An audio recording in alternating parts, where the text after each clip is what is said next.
kesimpulan, ya, Oke. ya.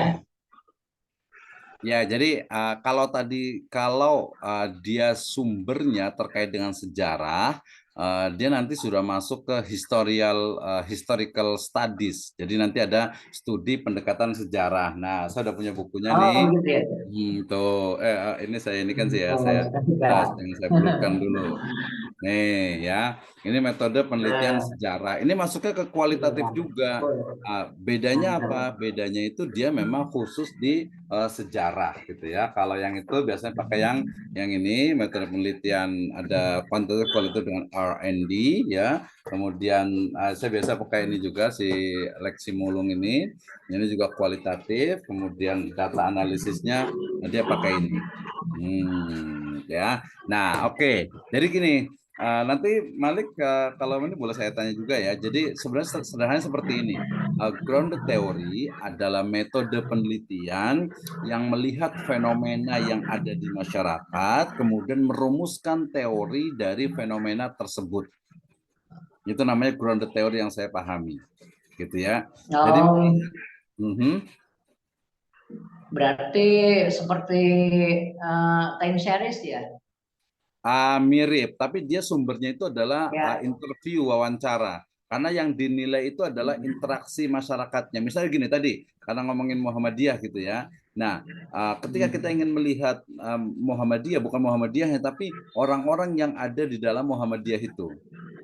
Nah, ketika melihat orang di Muhammadiyah, bagaimana interaksinya, bagaimana karakter masing-masingnya, kita akan menemukan tuh. Oh, ternyata di Muhammadiyah itu kemarin tuh ada istilah, jadi sebuah konsep juga. Namanya itu ada movie. Movie itu Muhammadiyah Salafi, gitu ya. Ada MUNU, ya ada Muhammadiyah NU, gitu ya. Nah, jadi itu konsepnya dia menemukan Oh, seperti itu karena fenomenanya. melihat interaksinya. Oh, ini orang Muhammadiyah tapi kok dia masih suka tahlilan gitu kan.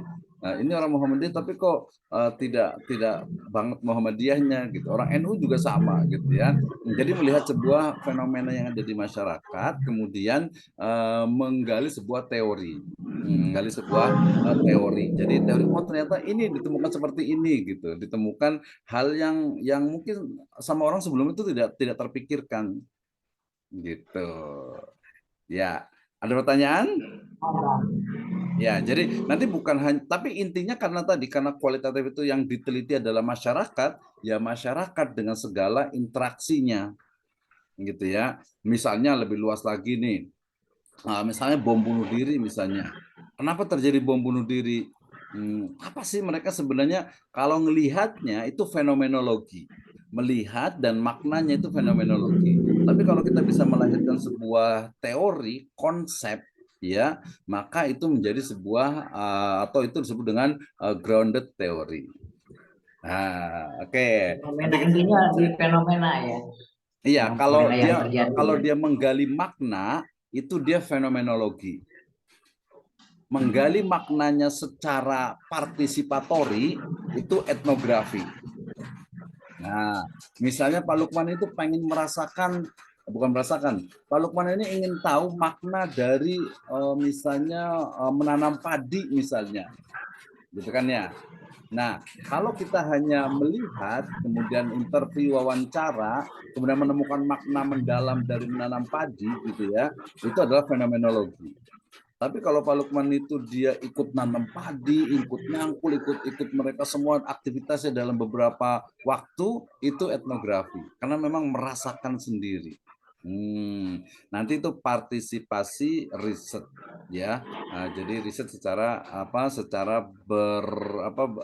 secara ini secara dia berpartisipasi secara berpartisipasi.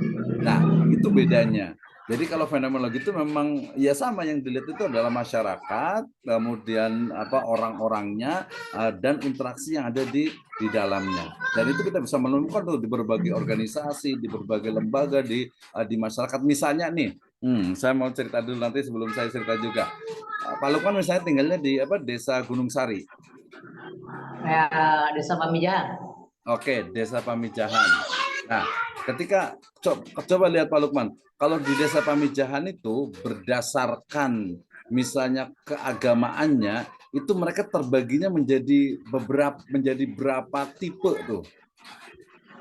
Ya, Ada berapa ada tipe NU, Muslim di atau ya, Muslim aja deh. Ada berapa tipe Muslim di Pamijahan? ya. Dari golongan ya, berarti NU, ya, kemudian Hmm. Muhammadiyah, ya. Hanya dua itulah yang dominan. Jadi kadang kita yang paling gampang itu ya tadi ngikuti strukturalismenya itu adalah NU, Muhammadiyah gitu ya. Padahal mungkin ada kita menemukan yang lain gitu. Misalnya, oh di sana ada yang Muslim apa ya? Mungkin anggapnya itu tradisional, modernis atau seperti apa Oh, gitu. aliran sesat juga ada. Ada juga ya. Aliran sesat juga ada, ya. Yang Mhm. yang menyatakan dirinya sebagai Tuhan gitu ya. Itu Oke. ada yang sudah ditangkap, ada juga yang Oh, ada masih juga gitu ya. berkeliaran.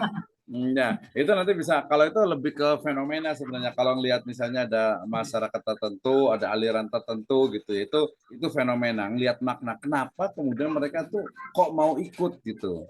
Ya, intentionnya, niatnya, tujuannya itu apa biasanya? Nah, itu dia lebih ke fenomenologi melihat makna gitu ya. Termasuk tadi misalnya Pak Lukman senyum nih gitu kan ya, atau jangan Pak Lukman lah, orang lain misalnya senyum itu kan belum tentu istilahnya itu gembira ya, senyum itu belum tentu istilahnya itu dia istilahnya itu apa ya, menyemangati, Bisa bisa penghormatan ya, ah bisa penghormatan senyum itu.